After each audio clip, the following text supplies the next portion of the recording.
I'd do anything for love, but I won't do that.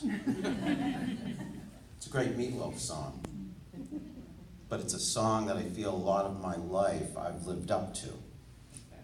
I've done a lot for love, and I think I've even done that, whatever that is.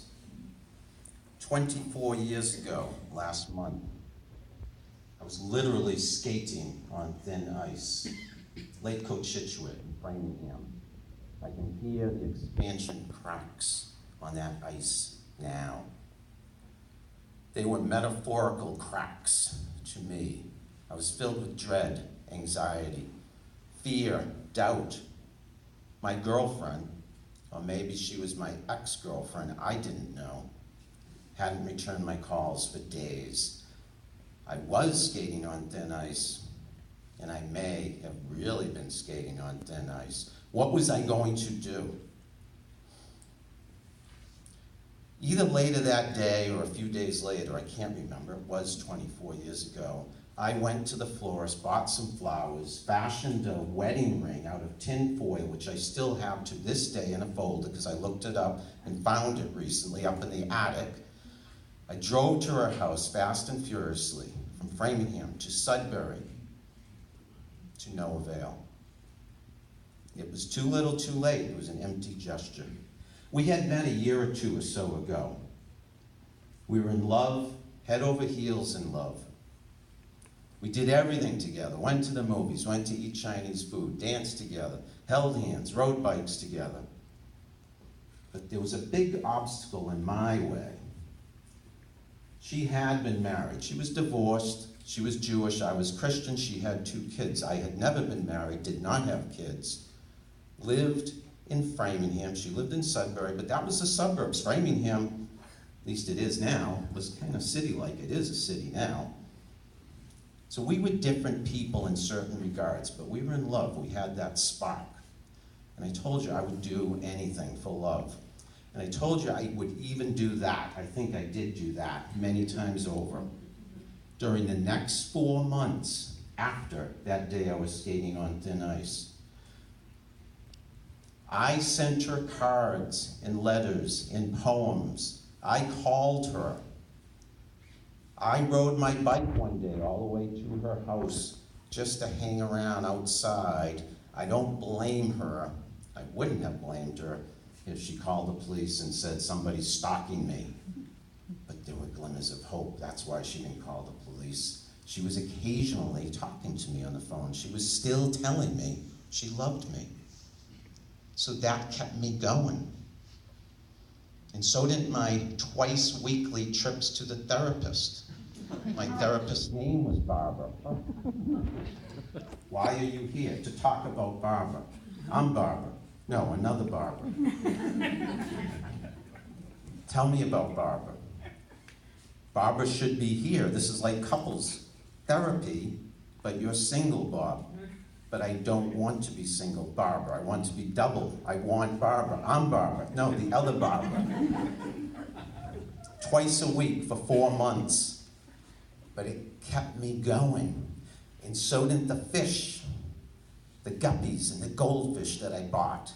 I lived in an apartment, no pets were allowed, but fish were allowed. I never had an aquarium, but I bought a big fish tank, lots of fish.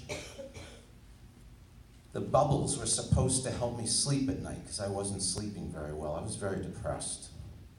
And it actually helped, but the fish started dying, one by one. I overfed them. I didn't get the, you can't feed them too much idea. So I sprinkled all those flakes, and I still don't get it. You give them too many of the flakes, they die, and they died quickly. And that wasn't a very good sign. That was kind of like the skating on thin ice, those expansion cracks. But you know, we kept talking, and we miraculously got back together. And I didn't tell you, I had moved in to her house while we were dating. It only lasted a month. That was another bad sign. But this time I moved back in and it lasted. Oh yeah. It lasted and lasted and lasted. We got married, and I told you I'd do anything for love. We got married under a huppah, whatever that is. She is Jewish, I'm Christian. We had to compromise. We had a JP, we couldn't have a rabbi, couldn't have a minister, but we got married under the chuppah. I broke the glass, it was a light bulb surrounded by a handkerchief, and I still don't know what that meant. We got spun around up on the chairs. That was a lot of fun on the chair.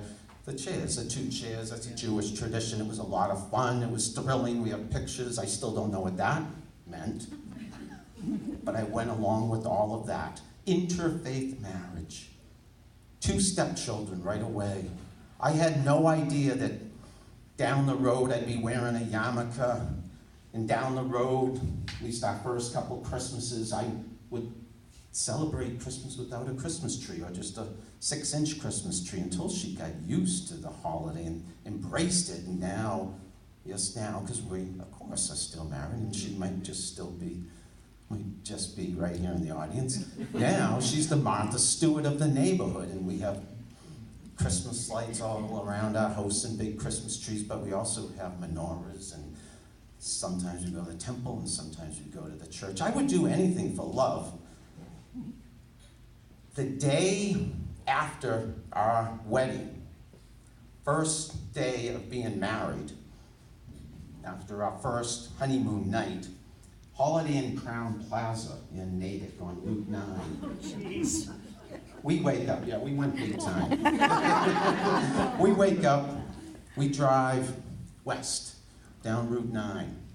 We were heading to New York City for our honeymoon. We love New York, still do. And we needed bagels. We both liked bagels, still do. Sesame seed, poppy seed, coffee, cream cheese, all that. We walk into the bagel store on Route 9. It was a Temple Street and Route 9 intersection. I don't know if it's still there. I'm in this store with Barbara, and I see the other Barbara, and this is true. The other Barbara was there, my therapist. So I'm talking to Barbara, not the other Barbara, but I say hi to the other Barbara, and can you believe it? We're married. We got married. It worked out. I'm here with my wife, and I'm here with my therapist at the same time, and it couldn't have been this, it was the moment that I couldn't tell you. I can't tell you how happy I was, and how happy I was to drive west on Route 9. We drove off into what would later in the day, a beautiful sunset. I would do anything for love, and I did do all of that, and I continue to do all of that.